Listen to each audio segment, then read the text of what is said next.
In Laboratory Reddit, today's story is... My wife forced me to change my diet to get pregnant, but 3 days after giving birth, she refused to touch our baby. What she did after our divorce left me speechless. 8 months ago, I ended my marriage to Zoe. It wasn't just an ordinary separation. It was chaotic, full of resentment and constant confrontation. At that time, Zoe was devoting herself exclusively to caring for our son Jason as a full-time mother. At the beginning of our marriage, we shared this beautiful desire to create a family together. We were impatient to have children, and we believed it would happen naturally, but life had other plans for us. Conceiving turned out to be much more complicated than anticipated, and that difficulty deeply affected Zoe. She carried an intense feeling of guilt, feeling that she was letting us down because she couldn't get pregnant right away. No matter how many times I assured her that it wasn't her fault, or how often I reminded her that we had all the time in the world to achieve it, Zoe became obsessed with trying to resolve this situation as if it were a puzzle that she could decipher with the right formula. She immersed herself completely in researching methods to improve fertility. She tried every home remedy she could find, read countless articles, and even made radical changes to her diet. Not only that, she also forced me to change my diet, eliminating certain foods and adding new ones that she swore would help with my sperm count and libido. Every day she came up with a new plan or routine that she wanted us to follow, and her determination was relentless. At first, I tried to be understanding. I wanted to make her feel better and show her that we were in this together. But over time, it became overwhelming. The constant focus on achieving a pregnancy felt completely absorbing, and I began to feel exhausted. As much as I wanted to have a child, I believed that we needed to take our time and let things happen naturally. However, Zoe didn't like my more relaxed approach. She interpreted it as a lack of interest on my part, which only created more tension between us. We argued frequently, with her accusing me of not wanting a baby as much as she did, although that was far from the truth. Finally, after weeks and weeks of trying, we received the news we had been waiting for. Zoe was pregnant. I was ecstatic and thought this would finally bring her some peace of mind and allow her to relax. But instead of calming down, she became even more obsessive. Her focus shifted from getting pregnant to making sure that everything about the pregnancy was perfect. After Zoe became pregnant, her stress levels seemed to skyrocket. Every hour of every day, she obsessed over making sure the pregnancy was as safe and perfect as possible. She devoured book after book on pregnancy and parenting, especially those aimed at first-time mothers. At first, I admired her dedication, but it wasn't long before her fears often morphed into something irrational. She worried about things that seemed far-fetched or improbable, but in her mind they were very real threats. I did my best to reassure her, to assure her that everything would be fine, but I also tried to remind myself that she wasn't acting this way to be difficult. She was scared. She desperately wanted to be a good mother and do everything right, and I could see how much pressure she was putting on herself. Then, approximately 4 months into her pregnancy, Zoe made a decision that completely surprised me. She quit her job without even consulting me first. This was not a small choice, it was a huge decision that altered our lives and affected us both. At the time, we had a mortgage, student loans, and many other bills to juggle. My salary was decent and we managed, but it wasn't enough to leave much margin once all the essential expenses were paid. Losing her income added a lot of stress to our finances, and what frustrated me the most was that she didn't think to consult me before making such an important decision. Suddenly, I felt like I was carrying the whole load alone, and although I understood that she wanted to focus on the pregnancy, I really wished she had consulted me first. When Zoe became a stay-at-home mom, I thought maybe this would help her relax. I thought she wouldn't have to deal with the stress of work anymore and could focus on herself and the baby, but things didn't get better. If anything, her anxiety seemed to get worse every day. There was a new worry, a new fear, or something that wasn't going the way she wanted it to. At this point, I suggested she visit a therapist to help her process her feelings and relieve some of the pressure she was putting on herself, but she refused. She didn't want to talk to anyone about what was going on, and instead redoubled her efforts to control every little thing. Her behavior became more dramatic and at times downright unreasonable. For example, when it came to preparing the baby's room, she decided that it had to be painted a specific color. Nothing else would do. But when we couldn't find that exact shade in the store, she completely lost it. She started crying, screaming, and creating a scene right there in public. Watching what looked like a small child throwing a tantrum, I felt embarrassed, frustrated, and unsure how to calm her down. Another time we went to eat at a restaurant and it turned into a nightmare. Zoe had this long list of specific demands about her food, what ingredients could and couldn't be used, how the food had to be prepared, and even what cutlery should touch her plate. She even told the staff that she was allergic to certain ingredients, which I knew for a fact was not true. When the food finally arrived, she didn't like the taste and actually threatened to sue the restaurant for not meeting her standards. I was mortified. After that, I stopped taking her to restaurants and ordered takeaway instead. During her pregnancy, I was also responsible for the shopping, as Zoe felt that she shouldn't have to do that. I would usually get a list from her every weekend, go to the shop, and stock our pantry with everything she had requested. It seemed simple enough, but of course it wasn't. In the middle of the week, Zoe would randomly call me when I was still at work and demand that I go and get some specific item that she was suddenly craving. These were often items that she hadn't included on her shopping list. If I couldn't leave work immediately and get the item to her right away, she would get upset and accuse me of not caring about her needs.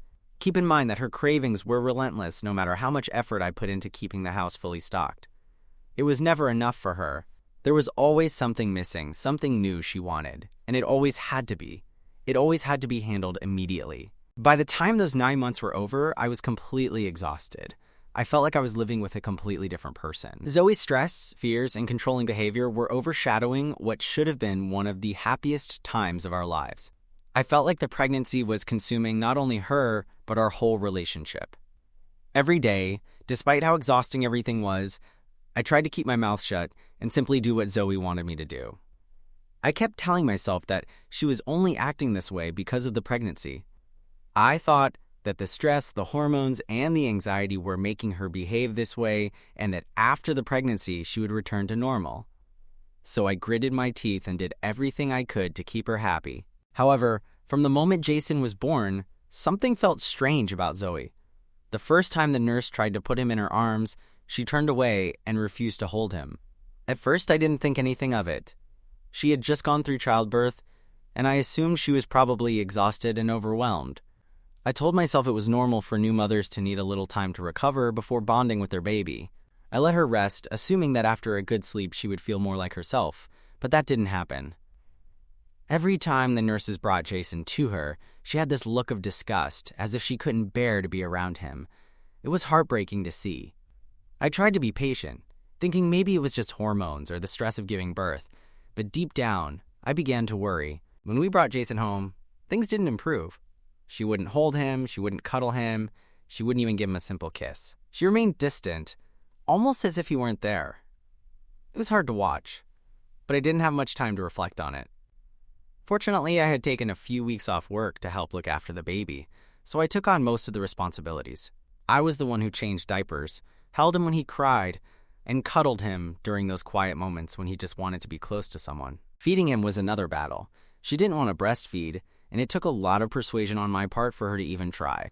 When she finally agreed, it was clear that she was doing it reluctantly and showed no warmth or affection during those moments. I was desperate. I didn't understand why she was acting like that. He wanted to believe that she would eventually bond with Jason, that she was just taking a little longer to adjust to motherhood. But the more time passed, the more he felt that she had no intention of connecting with him. When my paternity leave ended and it was time to return to work, the situation came to a head. Zoe completely broke down, saying that she was not capable enough to look after Jason on her own. She insisted that she couldn't handle it. I didn't know what else to do, so I called my mom and asked for her help. Fortunately, my mom started coming to our house to help Zoe look after Jason while I was at work. It gave me some peace of mind to know that at least someone was there to make sure Jason was being taken care of. My mom was a lifesaver during that time, stepping in where Zoe wouldn't. But even with my mom's help, one thing was painfully obvious. Zoe was completely detached from our son.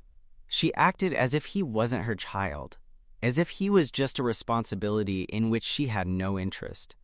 It wasn't just me who noticed it. My mom saw it too. We both became increasingly concerned about Zoe's behavior.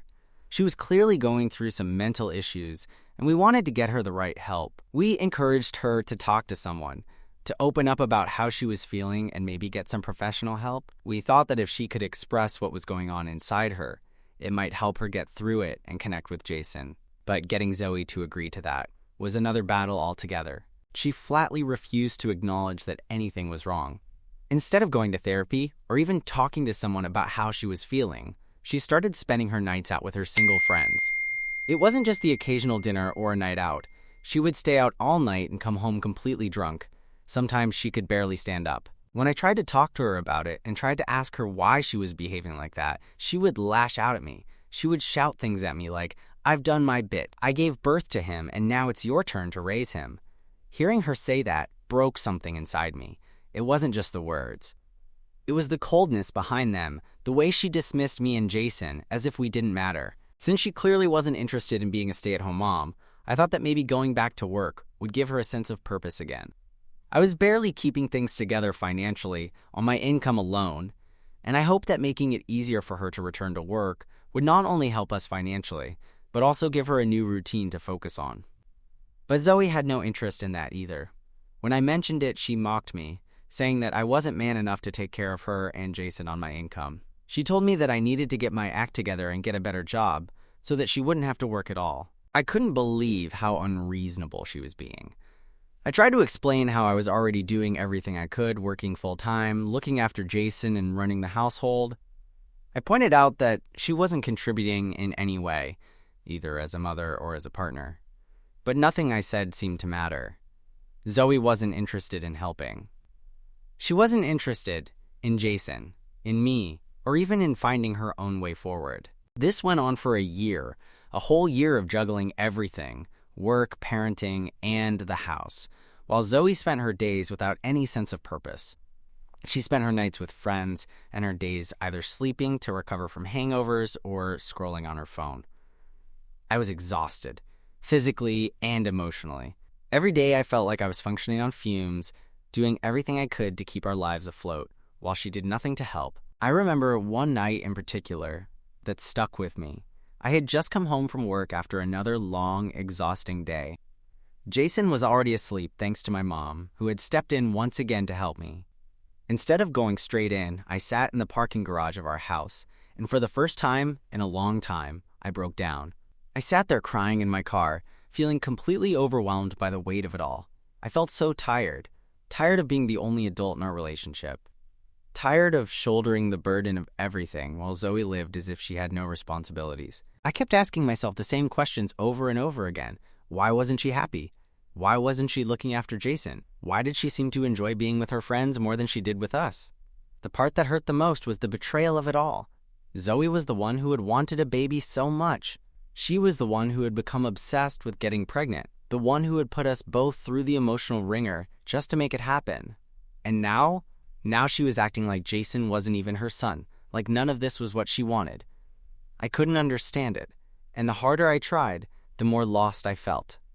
After that, I spoke to my mom, and that same weekend, after dropping Jason off at her place, I went back home to have a long overdue conversation with Zoe. I didn't sugarcoat anything. I laid it all out, my feelings, my frustrations, my exhaustion. I told her how much I was struggling, and how much I needed her support, and how I couldn't keep carrying the weight of our family on my own. I thought that if I was honest and vulnerable, maybe she would finally understand. Maybe she would see how much her behavior was hurting not only me, but also our son. But instead of compassion or even acknowledgement, Zoe laughed. She laughed right in my face. I will never forget that moment. It was as if she wasn't even listening to me, as if everything I said was just a big joke to her. She told me I was being a coward and making a big deal out of nothing. Then she launched into a tirade about how thousands of women would be housewives and how I should be grateful for the life I had with her. I tried to reason with her, explaining that most housewives actually contribute. They look after the home, they raise their children, and they support their families in meaningful ways. Zoe was doing none of that. She wasn't contributing to the household, she wasn't helping to raise Jason, and she was spending our money on shopping and alcohol. But no matter how I tried to put it, she refused to see my point. Zoe argued that I was being unreasonable to complain, and that she liked the way things were. She even suggested that I could get a part-time job at the weekends if I was so worried about the finances. I couldn't believe her nerve. She then insisted that I should calm down and stop overthinking, insisting that many of her friends lived the same way as her. Hearing those words, her complete disregard for my feelings, and her refusal to take any responsibility pushed me over the edge. I felt a wave of anger that I hadn't allowed myself to feel until that moment. I told her clearly that I didn't care if her friends were lazy and lived off their husbands. Maybe her husbands were okay with it, but I wasn't. I told her that if this was the kind of life she wanted, a life of doing nothing, contributing nothing, and treating our marriage as a one-sided transaction, then she could no longer have my free lunch. I told her as clearly as I could that she had ceased to be my partner a long time ago. She no longer contributed to my life in any meaningful way. And if this was how she wanted to live, then I didn't want to be part of it. I told her to pack her bags and leave because I wanted a divorce. Zoe was completely taken aback. She acted as if I was crazy for even suggesting it, as if I was the one in the wrong for standing up for myself. What followed was one of the worst fights we ever had. She screamed at me, screamed so loud that the neighbors could probably hear, and she started breaking things around the house. She even went out and scratched my car in a fit of rage. It was chaos. But I stood my ground. I refused to give in. In the end, she packed her things and left. After she moved out, however, I started hearing from her friends and family. They called me all sorts of names: an asshole, a bad husband, an ungrateful man. They couldn't understand why I would file for divorce. They only heard Zoe's side of the story, and none of them bothered to ask me how difficult it had been to live with her. Zoe even sent me text messages during those days after our initial separation and talked about how happy she was that we were no longer together and how she was going to be able to enjoy her single life to the full and find her true self. When the divorce proceedings began, I knew that the custody battle was going to be the hardest part. Zoe, despite everything, decided to fight tooth and nail to take Jason away from me. But I was prepared. I had gathered enough evidence to prove her irresponsibility and lack of involvement as a mother. I presented to the court countless cases of her refusal to care for Jason, her all-night parties, her behavior during the pregnancy, and her subsequent negligence. Fortunately, the judge saw through her performance. They could see the reality of the situation, and, in the end, I was granted full custody of Jason. Zoe was given supervised visiting rights and was also ordered to pay child support. That decision brought me immense relief because I knew that Jason's well-being was no longer at risk. Zoe, of course, was furious with the outcome. She tried to argue that she was unemployed and could not afford child support, claiming that she could not find a job. But that was just another one of her lies. The court didn't believe her and ordered her to find a job quickly and start contributing financially to Jason's upbringing. Anyway, it's been 8 months since the divorce was finalized, and in all that time, Zoe hasn't contacted me. Not once. She hasn't called to ask about Jason, hasn't asked about his well-being, and hasn't tried to visit him. It's as if she had completely erased him and me from her life. But then, out of the blue, she called me yesterday. I was surprised to see her name appear on my phone. When I answered, it was clear she was drunk. She was calling me from her sister's wedding. She was slurring her words and barely coherent. She began to ramble, telling me how much she regretted divorcing me. She admitted that she had not been able to find anyone better than me despite trying. She went on to share how she had met more than 18 men on dating apps after our divorce, but that none of them were good enough for her. She said how she had made it clear to all of them that she wanted to be a housewife without children, but that none of them had agreed to meet her demands. She went on to complain about how there were no real men left in the world who could provide her with the lifestyle she expected.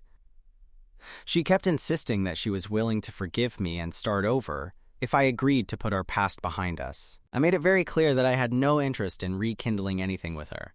That chapter is closed. It was late at night, so I ended the call without talking to her any further. When I woke up today, there were multiple missed calls and text messages from her. She thinks I was rude and inconsiderate for not even giving her a chance. She believes I am being selfish as a father and insists that for the sake of our son, I should consider taking her back so we can be a complete family again. Says why to I if I don't even consider this?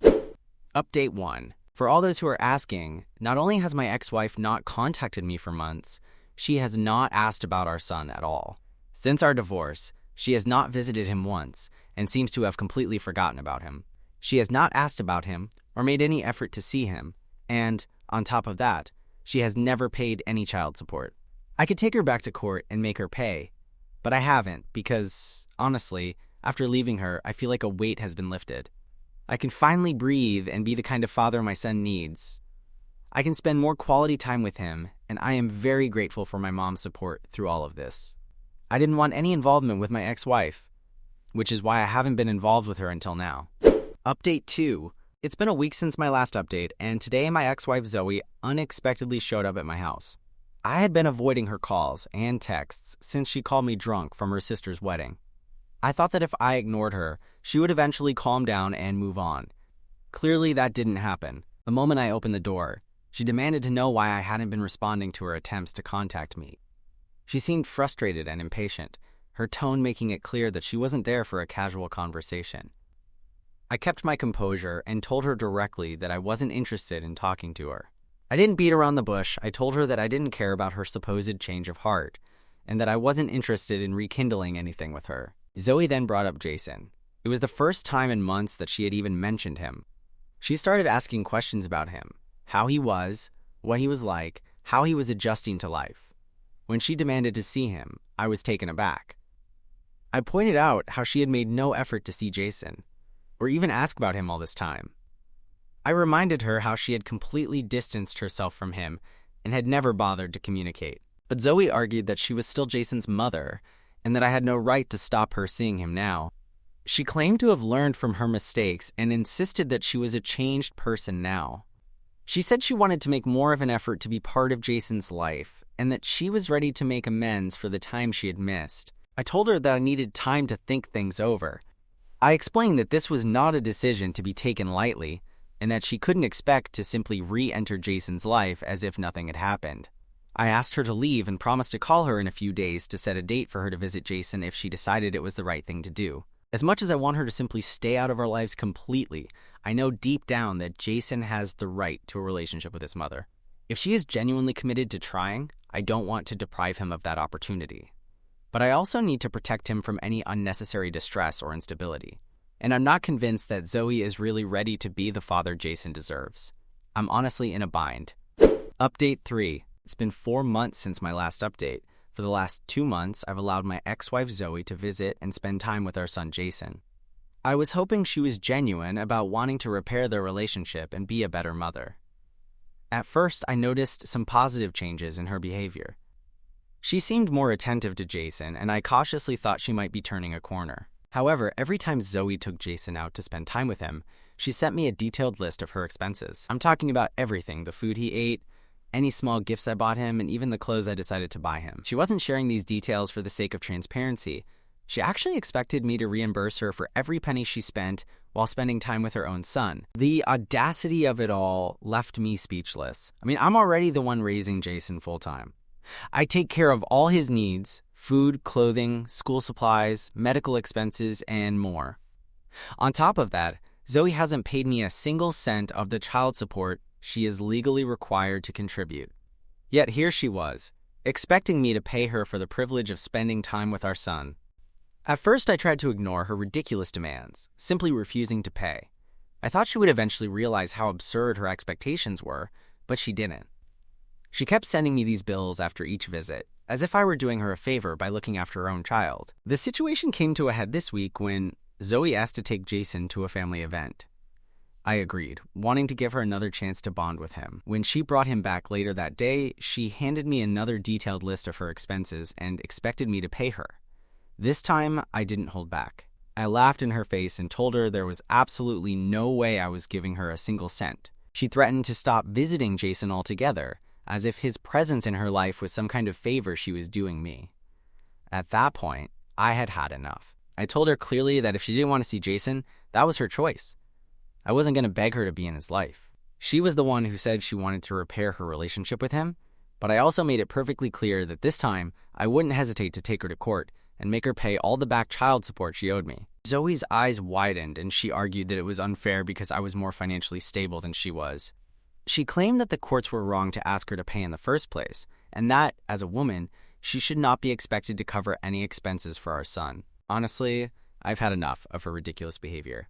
She is clearly taking both me and our son for granted. What kind of parent demands compensation for spending time with their own child?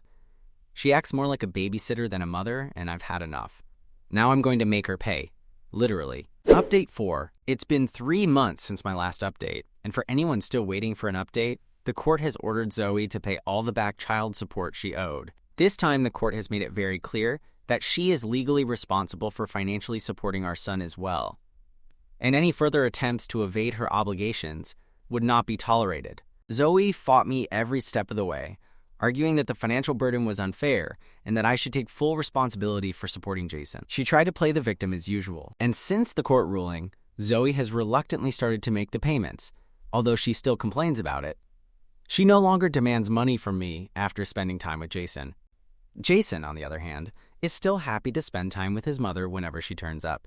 I hope Zoe can show up consistently for him at least, because he deserves to have a mother who is present and engaged, not someone who treats their relationship with him as a transactional exchange.